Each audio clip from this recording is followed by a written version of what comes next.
అందరికీ నమస్కారం అండి. JT Ramarao, KRPS state coordinator. ఈరోజు మండపేట పట్టణంలో స్వర్గీయ ముద్రగడ పద్మనాభం గారి సంస్థాన సభ ఏర్పాటు చేయడం జరిగింది.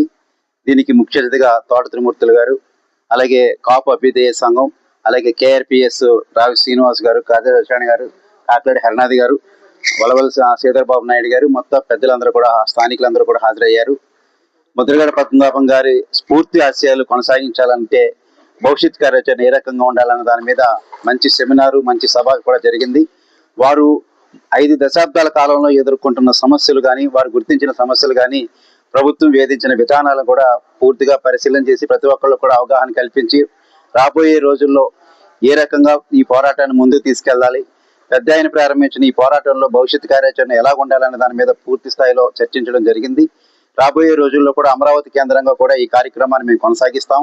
ఇప్పటికే తణుకులో కానీ, కాకినాడలో కానీ, రాజమండ్రిలో కానీ కాపు తెలగ బలిజ సెంటిమెంట్ బలంగా ఉంది. జిల్లాల్లో, గోదావరి జిల్లాలో ప్రతి ఇంటి దగ్గర కూడా స్వచ్ఛందంగా ప్రజలే ముద్రగడ పద్మనాభం గారి ఫోటో పెట్టుకుని సంతాప సభలో కార్యక్రమాలు చేపడతా ఉన్నారు. కాబట్టి ఇప్పటికైనా సరే రాష్ట్ర కేంద్ర ప్రభుత్వాలు కాపులకు ఇచ్చిన హామీలన్నీ అమలు చేయాలని చెప్పి నేను కోరుకుంటా ఉన్నాను. JT Ramarao, KRPS state coordinator.